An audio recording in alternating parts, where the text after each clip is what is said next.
Good morning guys! Teacher A here and welcome to Gurong Pinay sa Amerika. So for today, nasa part 2 na tayo ng ating lesson, still about geometric sequence. But this time, sasagutan natin ang learning tasks 1 and 2 sa inyong module. Okay? So let's start with learning task number 1. But before that, i-review muna natin ulit yung geometric sequence. So kapag sinabing geometric sequence, set ng numbers na merong common ratio. Ano yung common ratio? Na kapag dinivide yung magkakasunod na number, yung sinundan, ay yung pangalawa divided by the first, yung third divided by the second, fourth by third, yung magkakasunod, pareho dapat ng quotient na lalabas. Okay?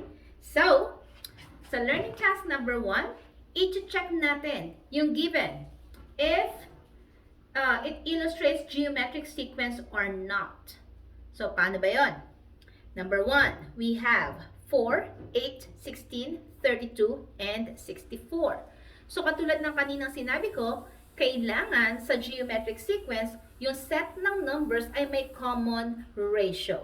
So, i-check natin kung may common ratio yung given natin. Paano?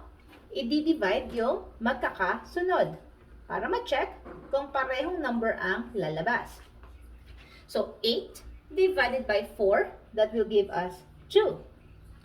16 divided by 8, that's 2. 32 divided by 16 is also 2. And then 64 divided by 32 is 2. So, meron tayong common ratio na 2.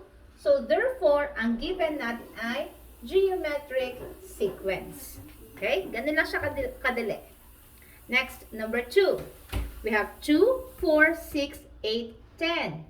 Again, i-divide yung magkakasunod na number to check kung merong lalabas na common ratio. So, 4 divided by 2 ay 2.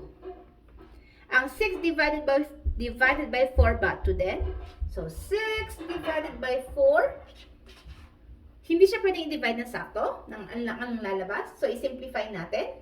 6 and 4 can be both divided by 2. So, divided by 2, divided by 2. 6 divided by 2 ay 3. Over 4 divided by 2 ay 2. So, therefore, ang quotient ng 6 and 4 or 6 divided by 4 ay 3 halves. So, hindi ko na itutuloy. Kasi, yung first 2 pa lang, magkaiba na ng quotient na lumabas. Hindi common ang ratio natin. So, therefore, itong number 2 is not a geometric sequence. Okay? Hindi siya ganun. Hindi siya sequence. Hindi siya geometric sequence. Ano ba yan? Next, number 3. 1/8, 1/4, 1/2, 1/2. So again, first step, check natin kung meron tayong common ratio by dividing yung magkakasunod. Yan, magkakasunod. Divide natin. Check natin kung may common ratio. So we have 1/4 divided by 1/8. Again, pag di-divide ng fraction, kopyahin ang numerator, which is 1/4. Instead of dividing, i-multiply sa reciprocal ng ating denominator, which means if i-flip natin to, babalik na rin. Magiging 8 over 1.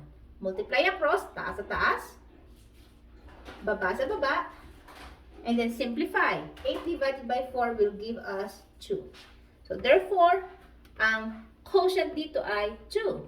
Now, let's try naman yung 1/2 divided by 1/4. Kung 2 rin ang lalabas. Solve natin. We have 1/2 divided by 1/4. Again, kopyahin ang numerator na 1/2.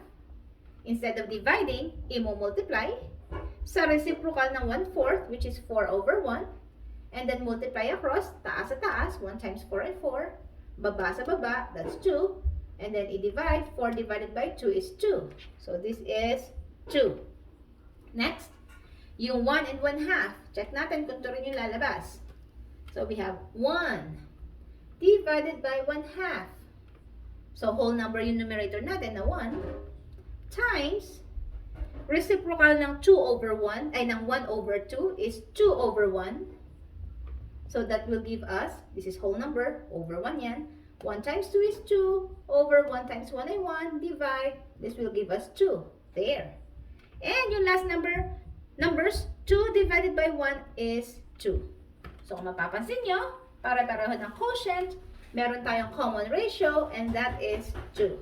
So therefore, yung number 3 is a geometric sequence. Okay? Ganun lang siya kadali. Let's have, kayo nang bahala sa 4 and 5. Pupunta tayo sa learning task number 2.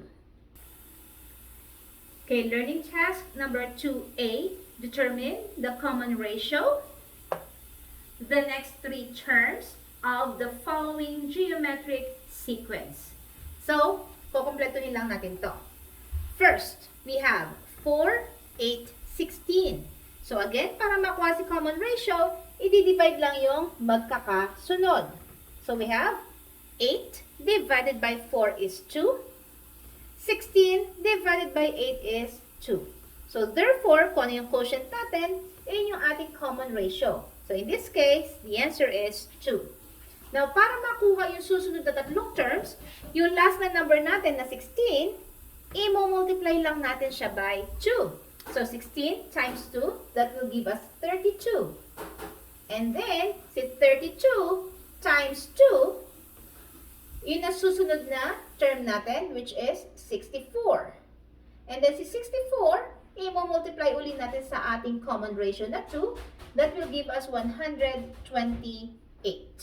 So therefore, ang next 3 terms natin ay 32, 64, 128. Okay?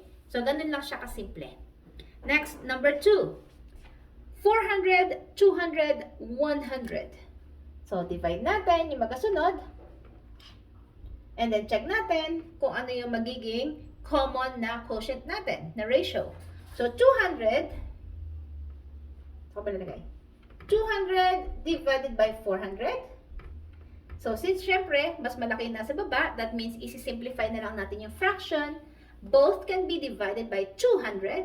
So 200 divided by 200 is 1 over 400 divided by 200 is 2.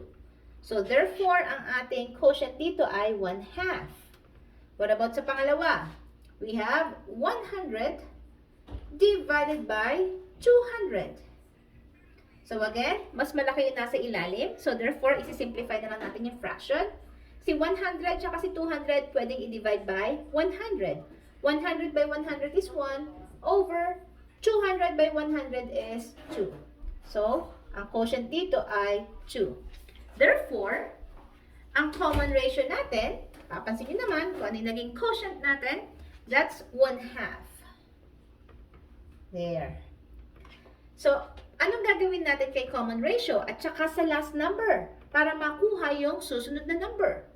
So, 1/2 times 100, i-multiply natin, that's 50. Or, common sense, ano ba yung kalahati ng 100? So, that's 50. And then, times 1/2 ulit si 50, which means kalahati ni 50, and that's 25. And then, after nun, kunin uli yung kalahati ng 25 or 25 times 1/2, that will give us 12.5 or 12 and 1/2. Okay? So, ganun lang kasimple yung learning task number 2. Now, kung nakatulong ang aking video sa inyong lesson, kindly give me a like para share to ni YouTube sa iba. And again, please, if you are not yet a member of my community, I am inviting you to subscribe to Gurong Pinoy sa Amerika, Teacher A, and pakilike ang aking Facebook page with the same name, Teacher A, Gurong Pinoy sa Amerika, para pwede nyo akong i-PM kung ano yung gusto nyong lesson na gagawa natin ng video, or pwede nyo akong gawa ng, patalan ng picture ng inyong module or activities na gagawan din natin ng tutorial video. Okay? That's it for today. See you in my next video. Paalam!